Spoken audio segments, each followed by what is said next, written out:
All right, Chris Tomer with us now. One thing you don't see on those high peaks of Colorado are those double white lines when you're out hiking. You pretty much go where you got to go. That's right, and sometimes you got to break the speed limit to outrun these storms. Yep. And that's one of the issues right now. We've had those deaths and all those injuries from lightning recently. It is our #1 weather killer in Colorado. That is a statistical fact. This was a climb that is a Colorado classic, climbing the 10 peaks in the 10-mile range in one fell swoop. But the threat of afternoon thunderstorms is a serious concern up there. Lightning, like I said, is the #1 killer here in Colorado. Now, here's a look at how to pull it off.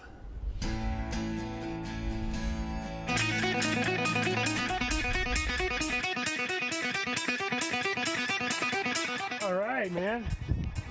Wow, look at that. We're home free. Piece of cake. Whoa. That was a lot of fun. Yeah, man. Those rocks were awesome. Spectacular. Yeah.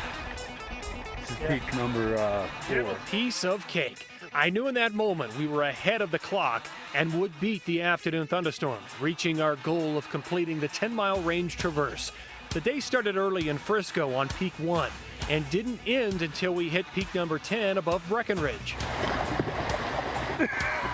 That went real well. So it was a typical blooper start for us, and we've had plenty of those.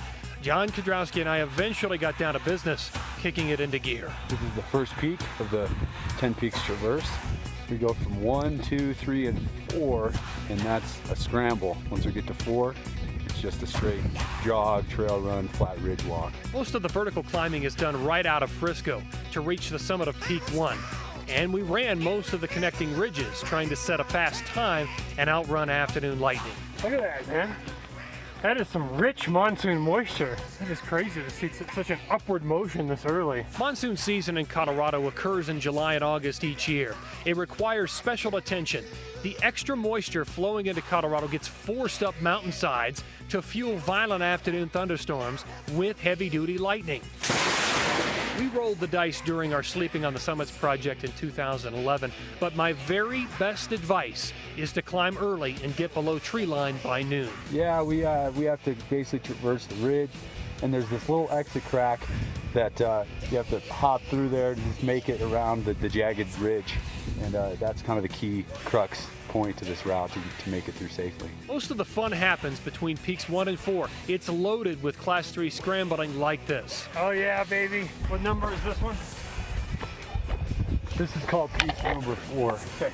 And out of the 10, and then 5 is along the ridge, 6 is over there, 7, 8, etc. We keep running. I'm watching the weather, and John is glued to the route.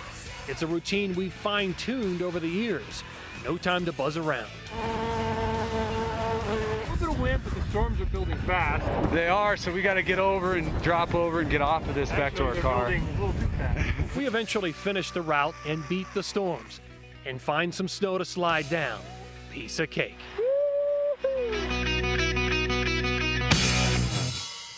Thunderstruck. Colorado Lottery has given over $6 million to Great Outdoors Colorado to help manage and maintain a lot of those trails in Summit County. This includes over $250,000 for the numerous bike paths stretching from Breck to Frisco, and that's what you have to do. You park one car in Breck at the ski area, and then one car in Frisco, and you just basically do the whole ridge. That's cool. You and John and the guys from ACDC. That's right. Scrambling. Great voice, to huh? yeah. Thunderstruck. Thanks. Good stuff. Yeah.